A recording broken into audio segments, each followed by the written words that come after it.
Salut, c'est Chloé pour Humain. Je suis atteinte d'une maladie invisible.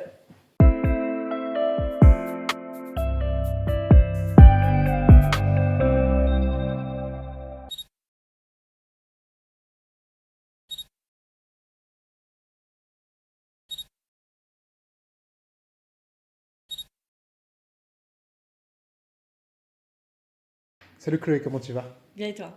Ça va super. On va être totalement transparent avec les gens qui regardent. Oui, C'est la deuxième prise qu'on fait oui, à cause de quelques soucis qu'il y avait lors de la première interview, mais je suis très content de pouvoir avoir une nouvelle fois la possibilité de ouais, discuter et de parler pareil. avec toi. Hum, J'aime toujours commencer un peu mes interviews, et tu le sais maintenant, avec des idées philosophiques ou alors des punchlines de rap. Et j'ai lu un livre, la dernière fois j'avais dit que Mhm. j'avais Ouais, ouais. commencé, que je n'avais pas fini, mais j'ai fini le livre. Il s'appelle L'art subtil de s'en foutre, et dans cette interview, il y a un peu, dans ce livre, pardon, il y a un peu cette idée que euh, c'est tout ce qui nous arrive, mais on a une certaine part de Mhm. responsabilité pour les conséquences. Ce que je veux dire par là, c'est que il peut m'arriver, enfin demain, l'exemple que je pense, enfin, qui était dans le livre aussi, c'est je peux être en couple aujourd'hui, ça se casse avec ma copine parce qu'elle a décidé d'y mettre fin. Euh, c'est pas ma responsabilité, c'est Mhm. pas moi qui ai cassé, donc ça m'arrive et Mhm. j'ai pas contrôlé dessus. Mais la manière dont je réagir après, ça c'est ma Ouais. responsabilité. T'en penses quoi? Ouais, totalement d'accord. Et je vais prendre évidemment le contexte dans lequel je suis. Moi, ce qui m'est arrivé, toi, tu vois, tu parles d'une cassure, d'une rupture amoureuse. Moi, c'est la maladie. Ça tombe dessus. T'as pas, enfin, oui, t'as pas le choix. C'est comme ça. Bonjour, t'es malade, on te l'annonce. T'as rien choisi. C'est comme ça. Mais par contre, ta manière de réagir face à ça, là, t'en es responsable. Et le jour où moi j'ai été diagnostiquée, donc avec enfin, où on m'a annoncé ma maladie, ça fait vraiment résonance avec ce que tu me dis, parce que ma mère m'a dit quelque chose de très marquant et qui me marque toujours 6 ans après. C'est elle m'a dit, ben en fait, Chloé, t'as pas le choix, la maladie elle est là, mais par contre, t'as deux solutions, enfin t'as deux possibilités. Donc ta réaction, c'est soit ben, tu te morfonds, tu pleures et t'en fais rien et ça t'écrase et voilà, c'est fini. Enfin, c'est fini, voilà, on m'a comprise. Ou, autre solution, ok, c'est pas cool, mais en fait, on va essayer d'en tirer quelque chose et tu vas essayer de rebondir et tu vas essayer de, pas forcément d'en faire quelque chose, mais d'en tirer le plus de positif que tu peux et d'avancer, enfin voilà, de continuer ta vie. Évidemment, c'est ce là que j'ai essayé de choisir et bon, c'est pas toujours évident, mais voilà. Et donc, encore une fois, preuve que telle ou telle chose, de nouveau, rupture amoureuse, la mort, la maladie, les échecs, les échecs, je veux dire même professionnels, scolaires ou peu importe, t'es jamais totalement forcément responsable de telle ou telle chose qui va t'arriver, mais par contre, ta responsabilité, elle est là où enfin, dans ta manière de réagir, tu vois. Donc ouais. Il y a plein de choses intéressantes que tu dis.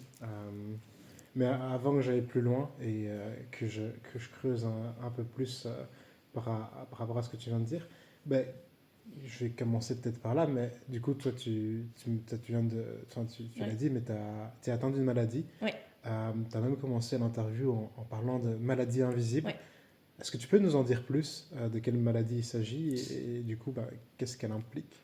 Alors, donc, déjà, je vais revenir sur le mot maladie invisible avant de dire le nom, puisqu'en fait, c'est peut-être ma chance ou pas, mais c'est pas inscrit sur ma figure. On Mhm. peut pas le savoir quand on me croise dans la rue, donc c'est pour ça que je dis maladie invisible. Il n'y a aucun signe qui transparaît et qui peut montrer que.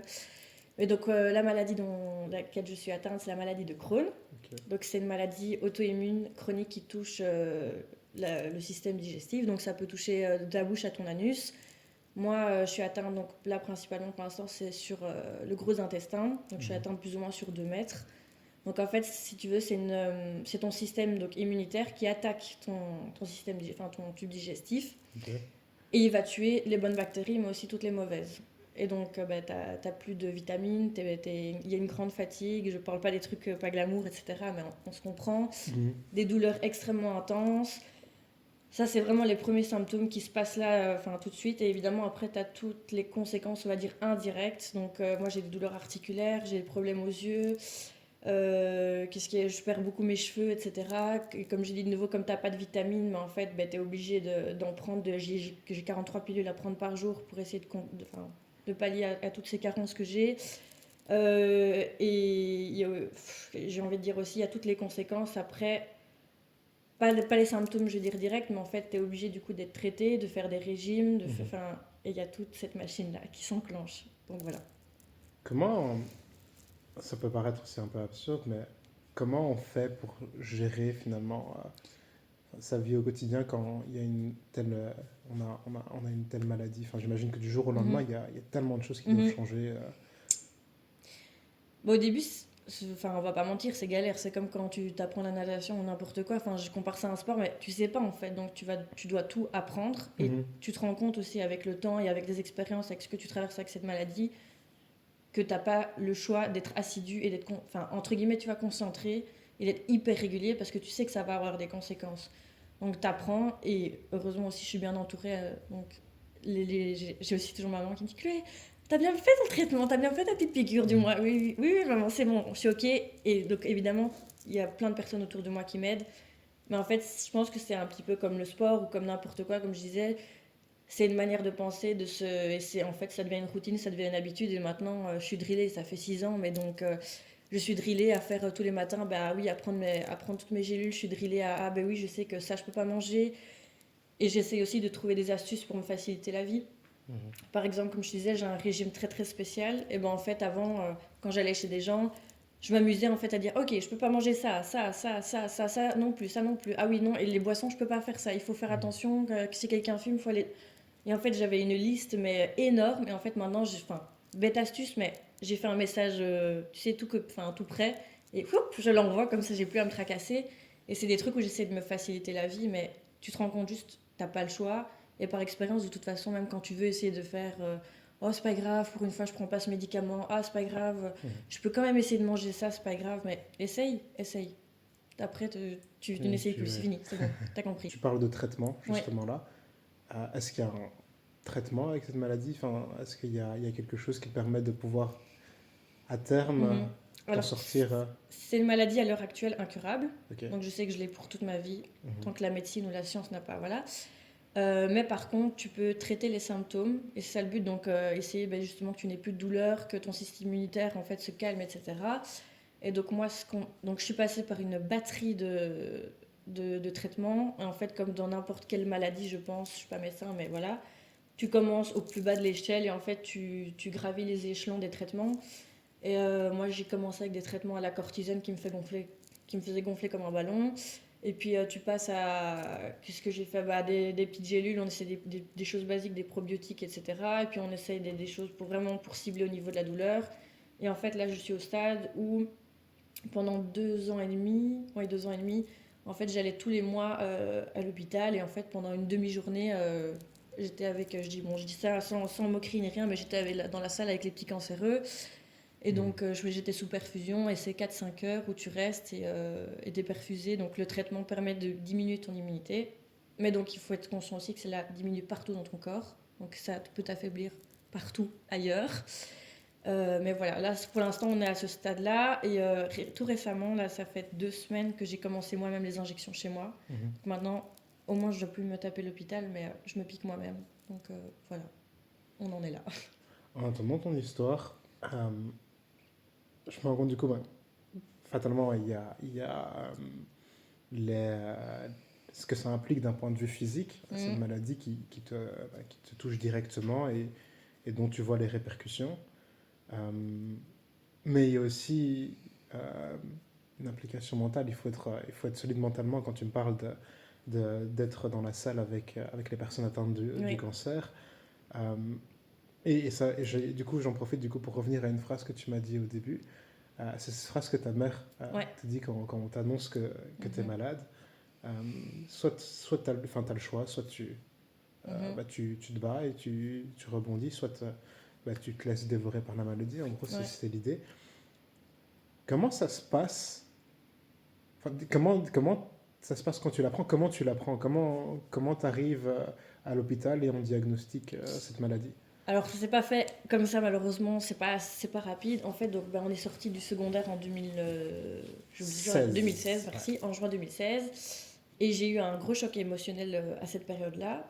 Et en fait, l'année qui a suivi, ben, j'ai perdu beaucoup de poids. Voilà, j'avais des choses qui se passaient au niveau de mes intestins. Je me sentais pas bien. Et en fait, toutes ces années, évidemment, tu fais par élimination. Donc, j'ai fait intolérance au lactose, Mhm. intolérance au gluten, les allergies.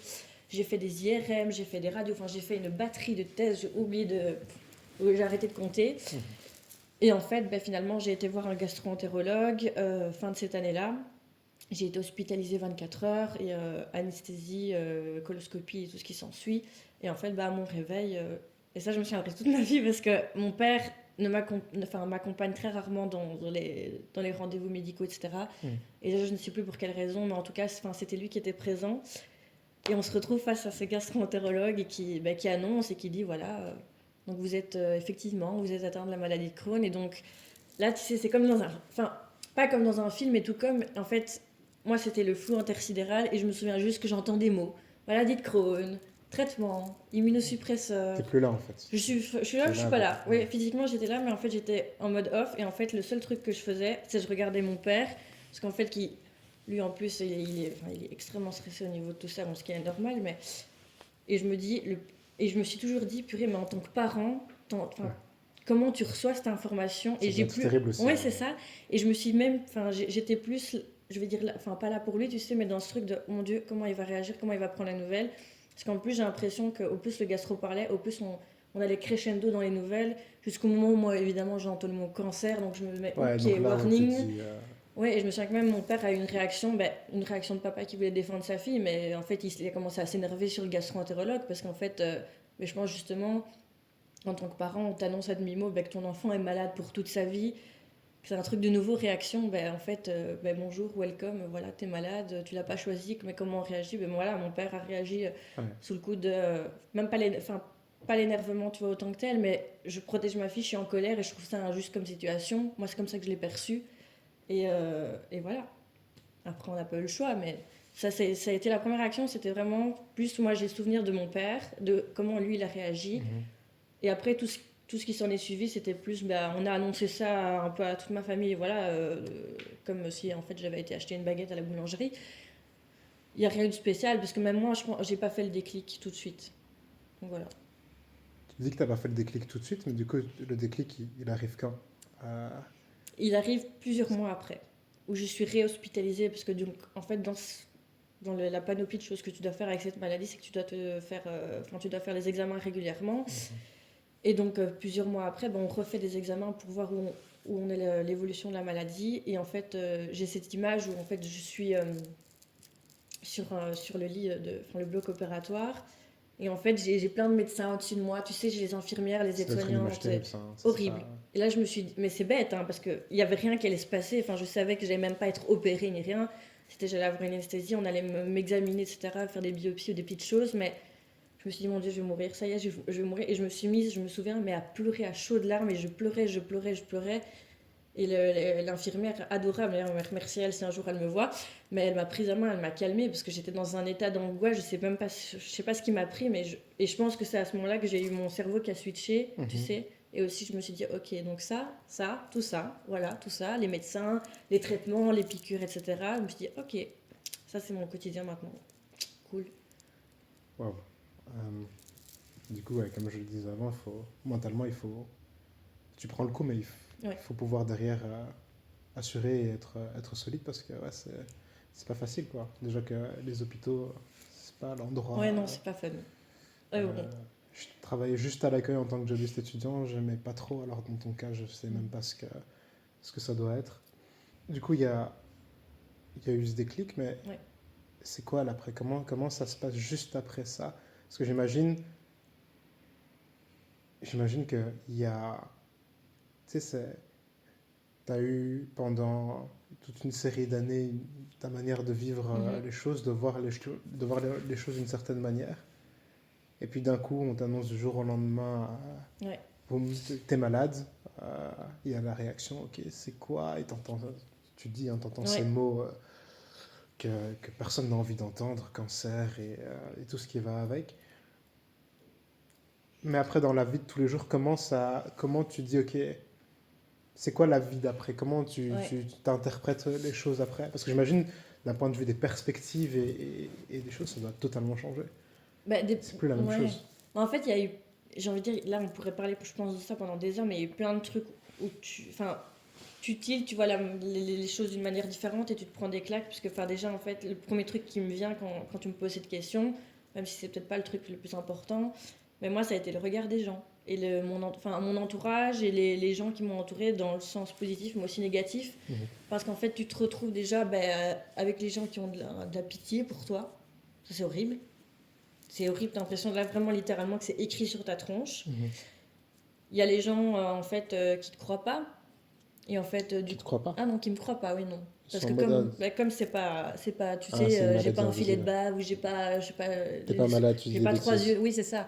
En fait, comme ça se voit pas, ben, je me suis retrouvée déjà dans des états où en fait, tu sais, t'es en soirée avec des amis et il y en a dans la bande qui me disent ah mais oh, franchement Chloé t'es pas cool, c'est bon, bois un verre, ça te fera rien, etc.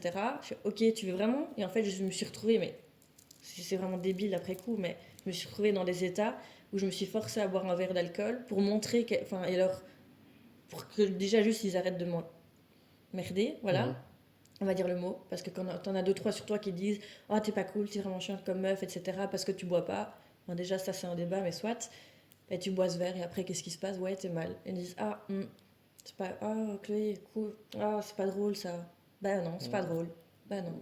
Ouais, déjà tu vois t'as toutes ces déceptions là de se dire ok les gens jusque où ils sont prêts parce qu'ils croient pas, parce qu'ils ont envie, je sais même pas ce qu'ils avaient envie de faire, de tester, etc.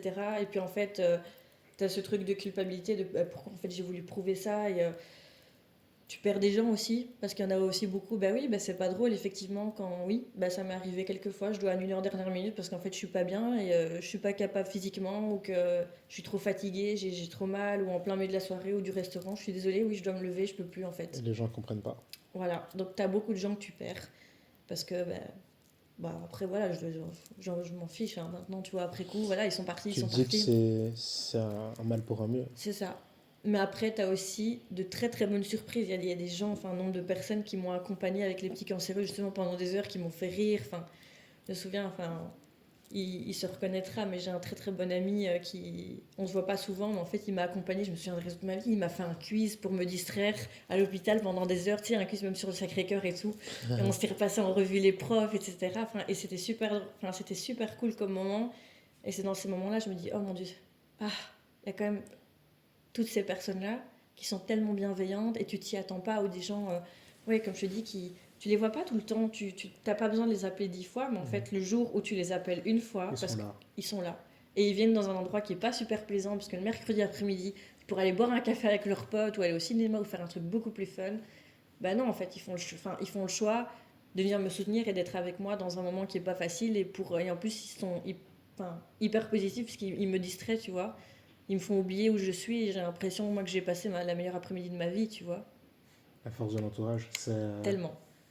ça ce que tu viens de me dire là avec cet ami qui est venu et qui t'a accompagné. Pour moi, c'est un je t'aime mais qui n'est pas dit. C'est un je t'aime Exactement. montré. Et Ah, ça, je mais trouve ça totalement. puissant. C'est incroyable Mm. de pouvoir savoir que tu peux compter sur des gens à ce moment-là. Mhm. Ah, mais tellement. Mais j'en ai. Je me souviens, je pense que la veille. C'était. Non, oui, la veille, déjà, il m'avait annoncé qu'il allait faire ce quiz, etc. Et le Mhm. jour même, donc juste après, j'avais les larmes aux yeux, parce que justement, en plus, c'est quelqu'un qui est pas expressif, qui est Mhm. pas démonstratif, etc. Et je l'ai perçu vraiment comme tu dis. Je me suis dit, purée, ben là, il est en train de me montrer, mais vraiment qu'il tient tellement à moi. C'est un je t'aime mais d'une puissance, ouais. C'est- Énorme, ouais. Et il y a eu plein de gens, mais qui me l'ont montré de façon différente. Et tu te dis Mhm. quand même, bon, il y a eu toutes ces personnes qui m'ont déçu, etc. Mais en fait, mais tu l'oublies, mais ça passe mais des kilomètres plus loin, parce qu'en fait, il y a toutes ces personnes qui te donnent tellement d'amour, que t'es genre là, oh purée, je suis hyper Mhm. pardon, je suis hyper chanceuse de les avoir dans ma vie. Et je m'en rends compte. Je me dis, mais ces personnes-là, on sera encore pendant 20 ans ensemble, tu vois. C'est fou hein, quand tu le réalises. Ouais. Il y a Brel qui disait, après lui il disait encore différemment, il disait à une autre époque que généralement la loyauté entre, bon lui il dit entre deux hommes, mais entre deux amis c'est l'idée, ça pouvait euh, l'émouvoir aux larmes. Mhm. Et je crois que c'est un peu ça, tu vois, quand tu vois un ami qui est une personne ok, qui est prête à donner de son temps, parce que finalement je crois que le temps Ouais. c'est l'une des plus grandes richesses qu'on a, ben tu te rends compte en fait de ce que c'est, tu vois, et de la chance de Bah pouvoir oui, c'est l'avoir. ça. Surtout que le temps, comme tu disais, en plus, enfin, c'est quelque chose oui, qui est éphémère, c'est un truc que tu pourras jamais rattraper, tu vois. C'est pas Mhm. comme de l'argent que tu peux regagner, perdre, etc. Hein, c'est hyper précieux, tu vois. Et enfin, là, égoïstement et personnellement, je me rends compte d'autant plus parce que je me dis que chaque minute et chaque jour qu'on peut passer, on va être en bonne santé et que ça se passe bien, mais tu te dis, mais mon Dieu, c'est tellement précieux. Et c'est d'autant j'imagine dans ton cas, ça doit être d'autant plus like, marquant que Ouais. tu as vu des gens sur qui tu pensais pouvoir t'appuyer s'en Mhm. aller euh, Mhm. et, et ouais, partir. Euh, j'ai une question qui me vient. euh, c'est, on est au quotidien. Je pense que par cycle, parfois, l'être humain peut se rendre compte parfois que la vie, elle tient à rien et que du jour au lendemain, il pourrait Mhm. partir. Mais souvent, on l'oublie. Ouais. Et bien souvent, on a même parfois un peu tendance à se croire invincible. On a juste quelques rappels ponctuels Mhm. qui peuvent nous mettre des petites claques qui doivent nous rappeler qu'on doit profiter à fond. Et j'imagine que dans ton cas, euh, la notion d'invincibilité est sans doute un peu moins présente Mhm. et, euh, et, que, c- et que si tu réalises plus de choses, du coup, ma question c'est est-ce que ça t'a poussé à être, à être la Chloé que tu voulais être depuis longtemps? Est-ce que ça a un peu accéléré ce processus d'une certaine Ouais. manière? Alors, je ne suis pas encore là que je voudrais être, mais je suis effectivement beaucoup. Enfin, Progrès, pas ouais, c'est perfection, ça. ouais. Mais je pense que j'ai été beaucoup plus vite dans ce processus de, ok, enfin, pas j'ai envie de grandir forcément, mais j'ai envie d'accomplir tout, tout un panel de choses et j'ai envie oui, d'être qui je suis, de faire ce que je veux, etc. Parce qu'en fait, je sais que, en fait, bon, après, oui, de nouveau, peut-être que dans la seconde qui vient, je me fais écraser par une voiture et que je fais une crise Ouais. cardiaque. Enfin, tu vois, il y a plein de choses qui peuvent arriver, mais bon, il y a quand même cette épée de Damoclès qui pèse sur ma tête et que je me dis, bon, en fait, je sais que mon espérance de vie est moins grande que quelqu'un d'autre, je sais que j'ai 50% de chance de plus que quelqu'un d'autre de développer un cancer, etc. Donc tu as quand même ces choses qui sont toujours en arrière-fond, tu sais, et alors qu'ils disent, bon, en fait, c'est maintenant ou jamais. Et donc, bon, après, c'est des choses très concrètes et peut-être très banales pour certains, mais par exemple, j'avais toujours eu envie de voyager aux États-Unis et de partir. Et en fait, je me suis donné les mots. Enfin, ça date d'il y a 4-5 ans, mais en fait, je me suis dit, purée, mais en fait, il va falloir que je le fasse parce qu'on ne sait pas. Peut-être que l'année prochaine, en fait, je suis hospitalisée pendant des mois et je ne pourrai plus bouger. Peut-être qu'en fait, j'aurais tellement mal. Peut-être, tu vois. En fait, et c'est Mhm. qu'avec des. Bon, je vis avec des si et des peut-être, mais du coup, je me dis, non, en fait, c'est pas ça qui va me bloquer. Je me donne les moyens, j'y vais maintenant. Go. Ok. Et tu penses que dans l'ensemble, parce que du coup là tu me parles de ton expérience, je pense que dans l'ensemble on a besoin enfin, Ouais, dans ouais. l'ensemble, dans la vie on a besoin de se prendre des claques Ouais. pour pouvoir réaliser ces choses qu'on repousse au lendemain et au lendemain. Ah oui, mais totalement.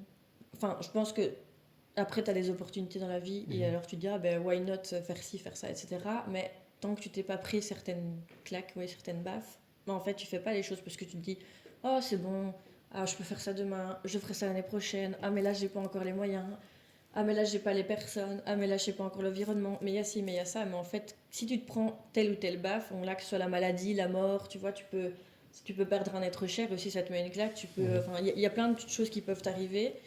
Mais te faire prendre des claques comme ça te fait dire, ok, mon temps il est compté, je sais pas ce qui peut se passer demain, peu importe, c'est horrible à dire, mais peu importe les personnes qu'il y aura autour de moi, etc., et les moyens, etc., enfin, tu dois. Moi, c'est ma perception des choses, c'est fais les choses que tu as envie à l'instant où toi tu as envie, parce que tu sais pas en fait. C'est vraiment ça, tu sais pas, c'est même pas question de demain, etc., tu ne sais pas. Donc fais, tu vois, et même si t'as pas envie de faire, mais ne fais pas alors, mais fais en fait ce que toi, ce qui est bon pour Pour toi toi, et ce que toi tu veux vraiment au fond de toi. tu penses qu'on devrait plus se laisser guider par de la spontanéité? Est-ce que tu penses qu'il y a encore assez de spontanéité aujourd'hui? Oh, c'est dur, non, mais non. Est-ce que tu Enfin, penses que on est trop dans la réflexion et réfléchir aux conséquences des ouais. conséquences? Mais je pense oui, parce que enfin, déjà, il y a d'une part tout ce qui est, tu sais, au niveau de la société, on est tous dictés à faire certains trucs, à rentrer dans des moules et machin, donc on est déjà, j'ai Mhm. l'impression, tous un peu plus des robots. Et il y a toute cette part, enfin, quand tu regardes l'actualité, etc., moi, la technologie, ça me fait peur parce que j'ai l'impression il y a plus aucun truc, enfin, il n'y a plus une once d'humanité. Mhm. Et donc, en fait, j'ai l'impression qu'on réfléchit tous comme des robots, tu sais. Et il n'y a plus ce truc de ah, ben j'ai envie de faire ça, ou ouais, soyons spontanés, soyons fun, faisons un truc qu'on a plus. Enfin, tu vois, il y a ce truc de oui, mais si je fais ça, qu'est-ce qui va se passer après? Et alors, si je fais ça, mais il faut pas faire ça comme ça parce que telle personne va penser que, mais il faut aussi que je. T'es là, oh purée, enfin, stop. Ouais, ça me prend. Mais je suis encore même moi-même quand même pas mal là-dedans, mais c'est Mm. plus par rapport au regard des autres. Mais C'est pas facile, hein, non, de c'est hyper sortir. dur. Ouais, parce que justement, je pense qu'il y a plein de facteurs. Il y a la société, t'as ton travail ou tes études, t'as les regards des autres, t'as ce que. Oui, ben c'est nouveau, ce que les autres vont penser de toi si tu fais telle ou telle chose, t'as les moyens, t'as ton environnement. En fait, t'as tellement de facteurs qui tournent que t'es là, ah, mais non, je vais peut-être pas faire ça en fait. On sait jamais. Enfin, non, parce qu'il y aura telle ou telle chose qui vont peut-être se passer, donc non, pas maintenant. J'avais cette discussion aussi dans une autre interview d'Humain avec Luc. Luc qui était un peu plus âgé que les Mm. personnes que j'interviewe chez Humain généralement. Et, et qui était de cette idée qu'il fallait parfois, si on voulait quelque chose, juste y aller et pas toujours trop réfléchir parce que sinon on Ouais, pouvait se priver de certaines choses. Je crois que c'est important très important. à certains Ouais. moments. Et je m'en rends de plus en plus compte. Je crois que aussi que parfois on a besoin de claques. Je pense que malheureusement, souvent, c'est un peu dommage qu'on fonctionne comme ça. Moi, à titre personnel, il y a une grosse claque que je me suis pris, enfin deux grosses claques du coup, Mhm. deux grosses claques pardon que je me suis prises dans ma vie et qui m'ont fait comprendre beaucoup de choses. Là, ça a été, j'ai perdu un ami à l'âge, je dois avoir 11 ou 12 ans. Enfin non, j'ai d'abord perdu une amie à 10 ans, pardon, morte dans un accident de cheval. Ça, c'est dur. Et puis j'ai perdu le deuxième ami d'un an après. Il a mis fin à ses jours, Ouais. très jeune. Et ouais, j'avais toujours dans mes notes cette phrase. Euh, j'ai perdu une amie, j'ai compris la valeur d'un ami. J'ai perdu deux amis, j'ai compris la valeur du temps. Et je crois que, ouais, malheureusement, quand on prend des claques, on a plus tendance à, entre Ouais. guillemets, valoriser ce qu'on a. Ouais, tu vois, même pour moi, ta phrase, je dirais même, tu vois, enfin, la valeur du temps, mais la valeur de la vie. C'est vrai. Je comprends beaucoup de choses avec ça. Ouais. C'est quoi la... ben, je rebondis directement dessus. C'est quoi la vie?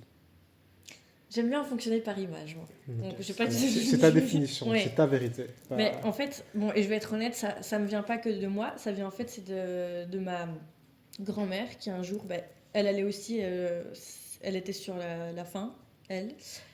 Et en fait, elle m'avait donné cette image, j'aime beaucoup. Elle m'a dit, mais en fait, tu sais, la vie, c'est comme un train.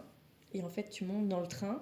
Et dans ce train, mais tu vas voir plein de choses. Tu vas rencontrer des gens. Il y a des gens qui vont changer de wagon. Il y en a qui vont rester. Tu vas voir des paysages. Tu vas vivre plein de choses. Tu vas aimer, tu vas souffrir, tu vas pleurer, tu vas rire. Enfin, tu vas vivre plein de choses dans ce train.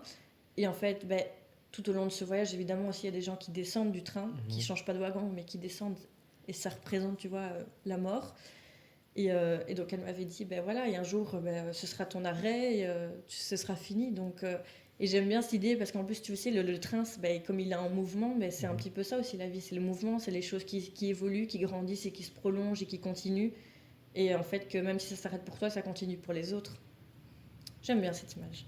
J'adore beaucoup cette image. Je suis un grand fan et ça me fait penser à, à cette musique de Grand Corps Malade. J'aime Mhm. beaucoup le slam et la poésie. Grand Corps Malade, des voyages en train. C'est tourné un peu plus romantique Oui. dans sa musique à lui, mais c'est très parlant, je trouve. Je trouve que c'est justement dit. Euh, j'ai encore quelques questions. On arrive tout doucement Mhm. à la fin de cette discussion, mais j'en ai encore quelques-unes.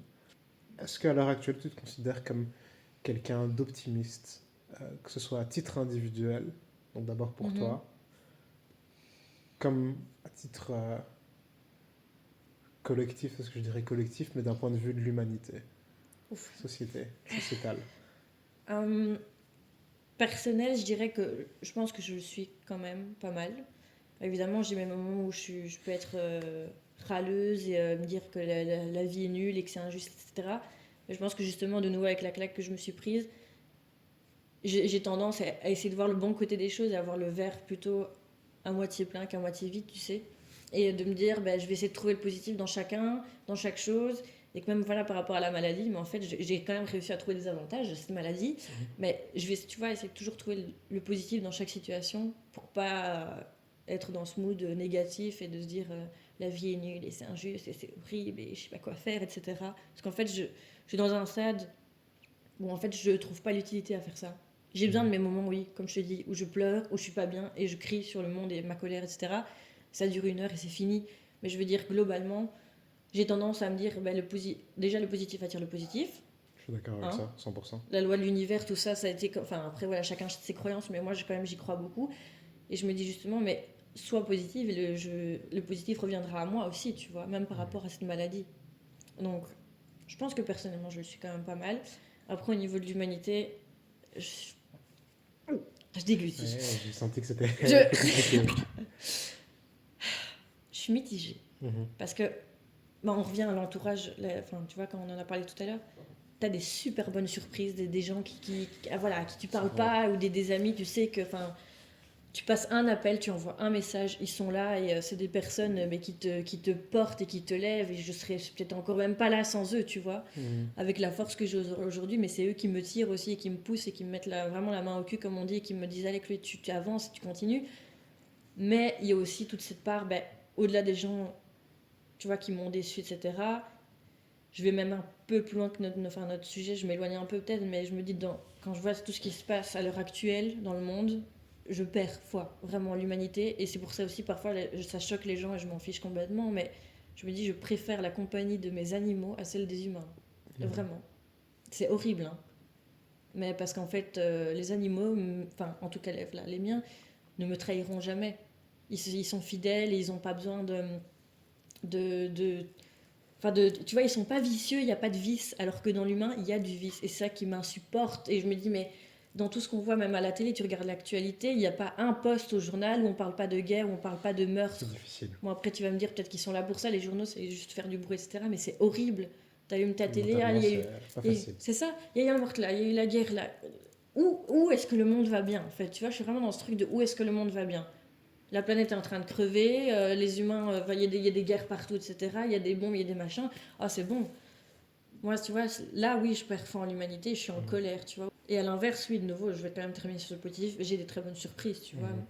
De nouveau, à nouveau, même dans mon travail, justement, enfin, je suis dans une école spécialisée, j'ai les enfants, mais m'émerveillent et franchement, me remplissent mes journées, mais enfin, et ces enfants, parfois, je me dis, sont beaucoup plus intelligents, beaucoup plus matures et beaucoup plus bienveillants et pleins d'amour que des adultes ou que des personnes tu vois, qui sont proches, on va dire, de moi, quoi. Il y a beaucoup de choses intéressantes dans ce que tu dis. En effet, c'est pas facile aujourd'hui de se poser Non, devant le JT. Je vais pas te mentir, je le fais pas souvent. Je non, le non fais plus plus. souvent. Enfin, j'essaie quand même Puis, de le faire pour et pour être au j'essaie quand courant. même de savoir un peu ce qui Ouais. se passe. Mais c'est pas simple. Et un jour, j'ai une longue discussion. J'aime toujours les longues discussions. À chaque fois, c'est toujours long. Avec une amie. Elle s'appelle Morena. Et elle m'avait dit cette phrase qui m'aide quand même beaucoup au quotidien. C'est quoi qu'elle avait dit? C'est peut-être qu'à la fin, c'est euh, les gens, les pessimistes, le pessimisme qui aura Mhm. raison, qui aura gagné. Mais au moins, euh, l'optimisme aura vécu. Tu sais, j'ai d'abord écouté ça et puis après, Mhm. ça a fait son bout de chemin et j'étais en mode, bah, c'est vrai, en fait, je vois un peu la situation par moment. J'essaie d'être très optimiste, mais je vois aussi un peu la situation, tu sais, comme un peu un match de foot où tu sens que les choses tournent pas trop en ta faveur, Mhm. mais tu vois sur le côté qu'il y a des gens et qu'il faut continuer d'essayer de se rendre un peu mieux, de rendre ce monde un peu mieux qu'hier pour ces gens-là. Tu as parlé des enfants. euh, Quand tu vois Ouais. parfois des gosses et que tu passes, enfin, j'imagine toi dans ton travail, tu sors parfois de là et tu es en mode j'ai envie de rendre ce monde Ouais. un peu mieux à mon Ouais. échelle pour eux, ou même tu vois les gens qui sont bah, dans ces guerres, victimes de ces guerres, en souffrance.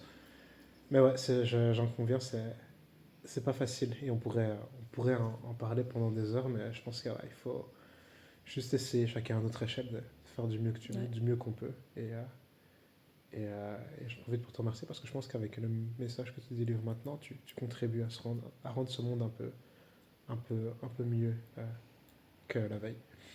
Merci. J'ai encore quelques questions pour toi, car malheureusement le temps nous est compté. Euh, Si tu avais... Il y a des gens qui vont voir cette vidéo. On ne sait pas qui va voir. Il y a des gens qui sont dans des moments difficiles. Il y aura des gens qui sont atteints de maladies, Mhm. maladies de Crohn ou autres. Qu'est-ce que tu dirais à une personne qui est justement atteinte d'une maladie, mais qui est vraiment actuellement dans le dur moralement et qui se dit qu'il n'y a pas de bout de tunnel possible, qu'il n'y a pas de tissu possible? Alors je pense que je dirais à cette personne déjà que je vais être 100% honnête et que dans ce que je vais lui dire, il y a des trucs qui vont pas lui plaire. Et je vais lui dire déjà que ça va pas être facile, ça c'est sûr. Ça va pas être facile, ça va pas être drôle. C'est pas non plus le monde des bisounours, faut pas se mentir. Mais que je pense que je suis et d'autres personnes sont la preuve vivante que c'est possible et qu'on peut s'en sortir et qu'il y a moyen de trouver du positif et qu'il faut un bon entourage. Écoutez, évidemment, même si ça paraît un peu bête, mais on fait tous le test de se dire ah, c'est pas grave, on n'écoute pas les médecins, mais écoutez l'équipe médicale parce qu'ils sont quand même là pour ça.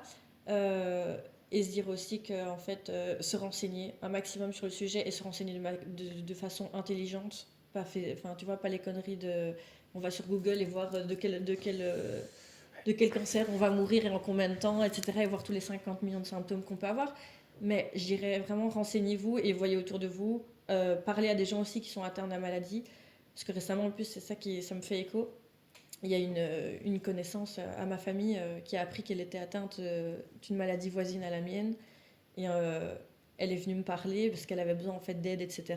Et en fait, juste c'est bête, hein, mais de se parler entre personnes malades, on se comprend parce qu'il y a des choses que personne ne pourra comprendre. Tu vois, par exemple, quand on parle, j'ai eu ces discussions avec elle, je lui disais, mais en fait, quand on parle de fatigue, et on avait cette phrase, on se disait, on se sait, parce qu'en fait, c'est pas la fatigue de j'ai la flemme, j'ai mal dormi cette nuit, tu vois, C'est un truc qui va au-delà des mots, c'est juste le voilà, ressenti et c'est inexplicable. il y a qu'entre vous que vous pouvez Voilà, le comprendre. c'est ça. Et moi, mon premier conseil serait vraiment, genre, parler avec quelqu'un qui soit a la même maladie que vous, soit une maladie voisine, soit même une maladie complètement éloignée, mais qui peut comprendre ce que vous vivez, ce que vous ressentez, dans quel mood vous êtes. Entourez-vous de nouveau, je répète, mais entourez-vous de bonnes personnes, c'est super important, de personnes qui sont positives, qui sont là pour vous, etc. On balaye, on fait du ménage autour de soi et on balaye la toxicité. Déjà, première, très important ça aussi, on fait du nettoyage autour de soi, on fait les choses qu'on a envie, on se fait kiffer, on prend du temps pour soi et on est doux, on est indulgent avec soi-même. On ne fait pas accélérer la machine plus vite que ça qu'il ne faut. Et il y avait une très jolie phrase que j'ai entendue l'autre jour et qui me fait penser, c'est que ton corps, c'est ta maison. Donc il faut en prendre soin. Et c'est vraiment ça. C'est que même si tu ne sais pas soigner la maladie que tu as, tu peux en prendre soin d'une autre manière. Ça peut être en faisant du sport, mais justement en étant douce avec toi-même, en étant au calme, en écoutant tes besoins. Tu vois. Donc voilà. Je vais enchaîner directement dans l'optique où tu es en train de délivrer des messages. Je crois savoir que tu es. Enfin, je sais, Oui. je ne crois pas savoir. Je sais. Je sais que tu es grande sœur Oui. de 3 filles. Oui. Qu'est-ce que tu leur délivrerais comme message? Elles sont plus jeunes, hein, tu es la plus aînée. Elles sont En tant que plus grande jeunes. sœur, qu'est-ce que tu leur délivrerais comme message? Je pense que, bon, je vais repasser les trucs un peu bateau, mais profiter de la vie, etc. C'est important. C'est très important, mais On se le dit. elles le savent, je leur dis tout le temps. Je pense que je leur dirais peut-être des choses que je leur dis moins souvent et que j'aurais peut-être aimé savoir quand j'étais plus jeune. Leur dire que déjà, il y a plusieurs types d'amour qui existent sur Terre, tous ne sont pas sains, toutes les batailles ne sont pas bonnes à gagner, que leur corps est leur maison. Je répète à nouveau, mais que c'est très important, qu'il faut pas... Il faut être indulgent, aimer du mieux qu'on peut, ou en tout cas essayer d'accepter son corps parce que c'est le corps qu'on a et voilà, et en prendre soin du mieux qu'on peut. Lâcher prise, laisser aller, essayer de se détacher un maximum du regard des autres parce qu'ils seront pas là. Ils seront pas là avec vous dans votre tombe, ils seront pas là pour vous tenir. Enfin, ils seront pas tout le temps là. Vous serez toute seule. En fait, c'est toi et ta vie toute seule. Je dirais aussi que l'égoïsme n'est pas négatif. Que leur sensibilité ne sera jamais une faiblesse et qu'elles en feront une force, comme je l'ai fait aussi. Et voilà. Globalement, voilà ce que je leur dirais. Évidemment, de profiter, de kiffer, que chaque minute compte, mais voilà, c'est un peu bateau, quoi. C'est très bien. Je crois qu'elles apprécieront le message et je crois que toute personne qui écoutera appréciera le message. C'est quoi ta définition d'un être humain? Oh là là. C'est la classique. C'est une L'être des seules questions que les gens que les gens qui sont interviewés peuvent préparer. Je l'ai pas préparé. Un être humain. Je pense que je dirais qu'un être humain, c'est un être complexe, déjà. C'est le premier mot qui me vient. Un être complexe, mais pas dans le sens péjoratif. C'est un être qui est complexe et qui est rempli d'un panel d'émotions et de choses. Et c'est quelqu'un qui est aussi. Un être humain, tu vois, je pense de nouveau à mes animaux, mais qu'est-ce qui différencie un humain des animaux? C'est la parole. Et je pense qu'un être humain peut faire beaucoup avec ses mots, en bien et en mal. Et que la puissance des mots, on n'en parle pas assez, je trouve, et qu'on peut faire beaucoup de choses. Et que justement, toi, tu vois, en faisant ce projet aussi, tu permets aux gens de s'exprimer, de parler, tu vois. Donc, de nouveau, ça me fait écho parce qu'en fait, je me dis, mais avec les mots, tu peux faire tellement de choses. Tu peux changer le monde, tu peux détruire quelqu'un, tu peux, tu peux construire quelque chose, tu peux faire du bien à quelqu'un, tu peux Enfin, tu vois, les mots, hyper importants. Et de nouveau, oui, voilà, humain, c'est un panel d'émotions, un panel de verbes aussi qui me viennent, tu vois, c'est aimer, c'est souffrir, c'est pleurer, c'est rire, c'est évoluer, c'est grandir, c'est... Voilà, c'est tout ça un humain. Parfait, merci beaucoup Chloé. Merci à toi. Je vais arriver à la toute dernière question. Je te donne un bic, une feuille, une bouteille. Tu prends ce bic, tu dois écrire une lettre et jeter cette lettre à la mer pour la Chloé qui vient d'apprendre à lire, qui a 7 8 ans. Mhm. Tu lui dis quoi? Je pense que je le dirais de manière assez similaire ce que je dirais à mes sœurs. En fait, ce que j'ai dit tout à l'heure. Donc, de nouveau, sois bienveillante avec toi. On s'en fout des gens qui se moquent de toi et qui te disent que t'es moche et que t'es une planche à pain et que tes bouclettes, c'est des trucs cons, mais tu vois, c'est des trucs qui m'ont marqué quand j'étais petite et je me dis, mais enfin, tu t'en fiches parce que de toute façon, ces gens-là ne seront pour la plupart pas autour de toi après, que tu vas vivre des choses pas faciles, mais que tu vas pouvoir les surpasser. T'es plus forte que ce que tu ne le penses. Fais attention à qui tu parles. Euh, Qu'est-ce que je dirais c'est bête, mais oui, je dirais aie confiance en toi parce que c'est avec cette confiance que tu peux pouvoir grandir, évoluer et faire plein de choses. Euh, Prends conscience de ta valeur et tu comprendras qu'est-ce que tu mérites dans la vie, que ce soit les personnes, les choses, etc. Je pense que c'est un truc primordial. C'est à partir du moment où tu prends conscience de qui tu es, de ta valeur, tu sais ce que tu mérites dans la vie. Et ça, c'est hyper important. Et je pense que je dirais ça et de focaliser sur prends conscience de ta valeur, prends conscience de qui tu es une belle personne, ne te dénigre pas, please. Voilà. Merci beaucoup Chloé, je suis très content d'avoir pu discuter avec toi. Quand j'ai commencé ce projet, je n'étais pas trop sûr de là où j'allais, je n'étais pas Mhm. trop sûr de, de faire bien les choses. Et c'est avec ce genre de discussion, avec ce genre d'histoire que j'arrive à me convaincre de plus en plus que ça a du sens et que ça a de la valeur. Donc je te remercie vraiment. Merci à toi. Merci beaucoup pour ce message et, euh, et ouais, courage pour la suite. Merci.